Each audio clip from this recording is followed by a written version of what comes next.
Hi friends, welcome to women's nest. இன்றைக்கி நம்ம பார்க்க போகிறது கருவேப்பிலை குழம்பு.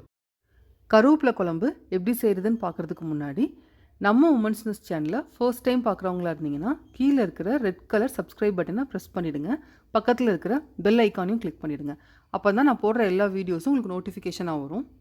கருவேப்பிலை குழம்பு செய்கிறதுக்கு தேவையான பொருட்கள்: மிளகு 1 ஸ்பூன், வெந்தயம் 1/4 டீஸ்பூன், உளுந்தம்பருப்பு, ஜீரகம், மல்லி, கடலைப்பருப்பு எல்லாமே 2 ஸ்பூன் எடுத்துக்கோங்க. காஞ்ச வரமிளகாய் 5லேருந்து 6 காரத்துக்கு ஏற்ப நீங்கள் சேர்த்துக்கலாம்.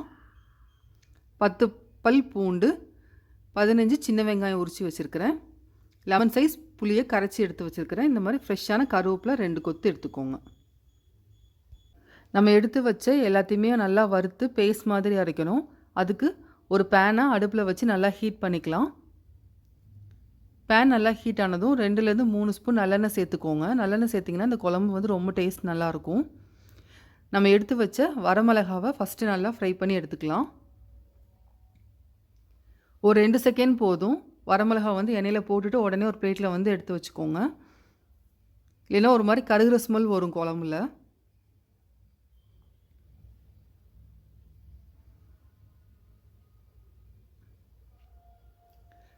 இப்போ நம்ம எடுத்து வச்ச எல்லா இன்க்ரீடியன்ஸுமே இப்போ நம்ம சேர்த்துக்கலாம். மிளகு, ஜீரகம், வெந்தயம், மல்லி, கடலைப்பருப்பு, உளுந்தம்பருப்பு இது எல்லாத்தையுமே ஒன்றா சேர்த்து நல்லா ஃப்ரை பண்ணணும். கருகிடக்கூடாது. அடுப்பை சிம்மில் வச்சுக்கலாம். இப்போ நம்ம 2 நிமிஷம் போல் நல்லா ஃப்ரை பண்ணலாம்.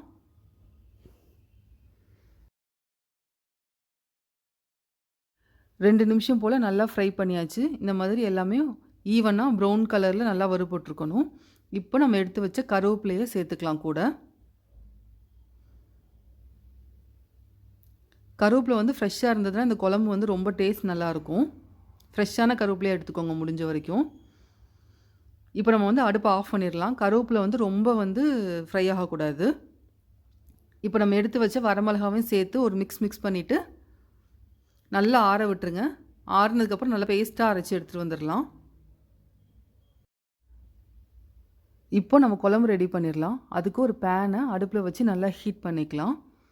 நல்லா ஹீட் ஆனதுக்கப்புறமா 2லேருந்து 3 ஸ்பூன் நல்லெண்ணெய் சேர்த்துக்கோங்க.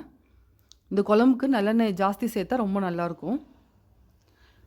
ஆயில் நல்லா ஹீட் ஆனதுக்கப்புறமா கடுகு, உளுந்தம்பருப்பை போட்டு தாளிச்சிக்கலாம்.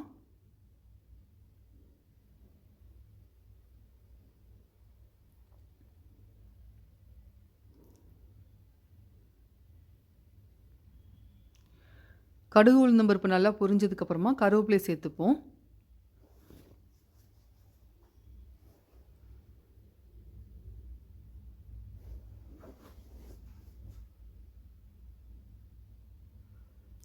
இப்போ நம்ம உரித்து வச்சு சின்ன வெங்காயத்தை சேர்த்துக்கலாம். கொஞ்சம் நல்லா வதங்கட்டும். 2 நிமிஷம் போல் வெங்காயத்தை நல்லா வதக்கியாச்சு. இப்போ நம்ம கட் பண்ணி வச்ச 10 பல் பூண்டை சேர்த்து நல்லா வதக்கிக்கலாம். வெங்காயமும் பூண்டும் இன்னும் கொஞ்சம் நல்லா வதங்கட்டும். வதங்குற வரைக்கும் ஒரு லிட்டு போட்டு நம்ம க்ளோஸ் பண்ணிக்கலாம். வெங்காயமும் பூண்டு வதங்கிறதுக்கு முன்னாடி நம்ம வறுத்து வச்ச எல்லாத்தையுமே மிக்ஸி ஜாரில் பேஸ்ட்டாக அரைச்சி எடுத்துக்கலாம்.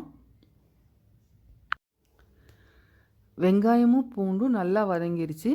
இப்போ நம்ம அரைச்சி வச்ச மசாலாவை இது கூட சேர்த்துக்கலாம்.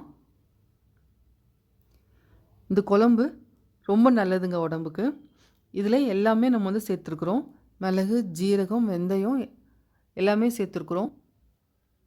அதை விட இந்த குழம்பு சாப்பாடு வச்சு சாப்பிடும்போது ரொம்ப டேஸ்ட் ரொம்ப நல்லாயிருக்கும். கொஞ்சம் டிஃப்ரெண்ட்டாகவும் இருக்கும். இப்போ கொஞ்சமாக தண்ணி சேர்த்து நல்லா மிக்ஸ் பண்ணிக்கோங்க.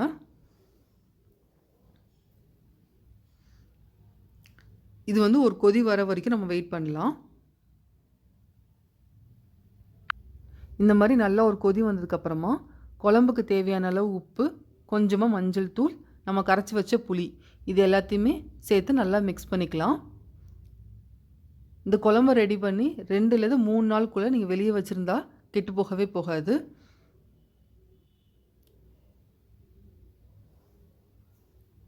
ட்ராவல் பண்ணும்போது இந்த குழம்பு எடுத்துகிட்டு போனால் ரொம்ப யூஸ்ஃபுல்லாக இருக்கும்.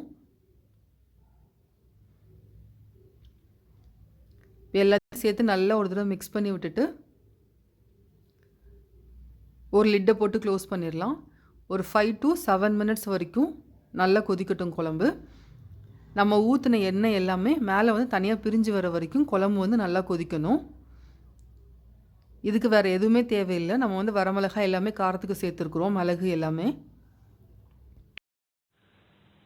ஒரு 7 நிமிஷம் போல் ஆயிடுச்சு. நான் இப்போ லிட்டை ஓப்பன் பண்ணி பார்க்க போகிறேன். நம்ம ஊற்றின எண்ணெய் எல்லாமே வந்து மேலே தனியாக பிரிஞ்சு வந்துருச்சு. இந்த அளவுக்கு நம்ம வந்து நல்லா கொதிக்க விட்டிங்கன்னா நம்ம கருவேப்பிலை குழம்பு சூப்பராக ரெடி ஆயிடுச்சு. ஒரு 10 மினிட்ஸில் சூப்பராக எம்மியாக கருவேப்பிலை குழம்பு வந்து ரெடி பண்ணிட்டோம். நீங்களும் இது ஒரு தடவை ட்ரை பண்ணி பாருங்கள். இந்த கருவேப்பிலை குழம்பு உங்களுக்கு ரொம்ப பிடிச்சிருந்துச்சுன்னா லைக் பண்ணுங்கள், ஷேர் பண்ணுங்கள். உமன்ஸ் நர்ஸ் சேனலை சப்ஸ்கிரைப் பண்ணாதவங்க மறக்காமல் சப்ஸ்கிரைப் பண்ணிவிடுங்க. பக்கத்தில் இருக்கிற பெல் ஐக்கானையும் கிளிக் பண்ணிவிடுங்க. இந்த குழம்பு செஞ்சு பார்த்து டேஸ்ட் பண்ணிவிட்டு எப்படி இருந்துச்சுன்னு சொல்லிவிட்டு கமெண்ட் பாக்ஸில் சொல்லுங்கள்.